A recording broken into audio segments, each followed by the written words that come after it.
Assalamualaikum warahmatullahi wabarakatuh. Perkenalkan, nama saya Rani Umamit dari kelompok 8.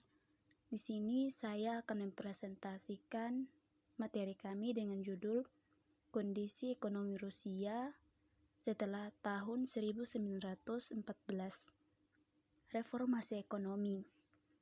Berdasarkan sidang pleno Komite Sentral PKUS Partai Komunitas Uni Soviet pada tahun 1965, titik berat perhatian pemerintah ditujukan pada ekonomi pedesaan dan perindustrian untuk memacu pertumbuhan ekonomi.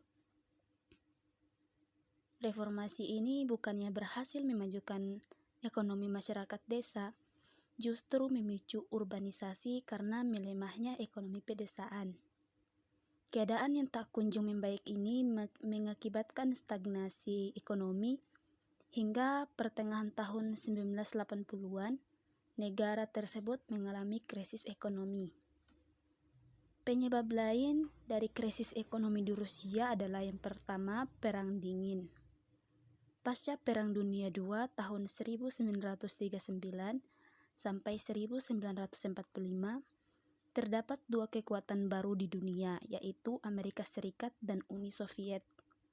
Keduanya berusaha untuk menyebarkan ideologi masing-masing, yaitu Amerika dengan ideologi liberalis kapitalis dan Uni Soviet dengan sosialis komunis. Persaingan dua negara tersebut untuk merebutkan hegemoni di dunia menyebabkan lahirnya dua blok, yaitu blok Barat Amerika Serikat dan sekutunya, dan blok Timur Uni Soviet dan sekutunya. Persaingan antara dua blok inilah yang disebut dengan Perang Dingin. Yang kedua, runtuhnya tembok Berlin. Runtuhnya tembok Berlin pada tanggal 9 November tahun 1989 menandai kejatuhan blok Timur, juga menandai runtuhnya ekonomi perencanaan terpusat, mengancam kesejahteraan rakyat. Hal ini disebabkan semua mekanisme pusat produksi dan distribusi ikut hancur.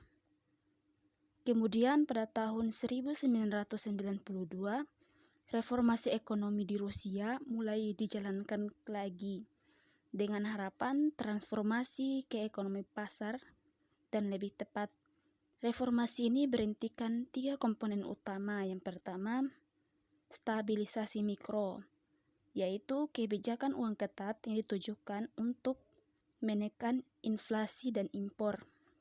Yang kedua, liberasi ekonomi, yaitu berkenaan dengan pembebasan harga-harga termasuk pembebasan pasar buruh dan pembebasan barang-barang jasa, modal, dan teknologi melewati batas negara. Yang ketiga, swastinasi, yaitu menyangkut upaya dan mendorong kemandirian perusahaan-perusahaan negara. Sekian dari kami, terima kasih.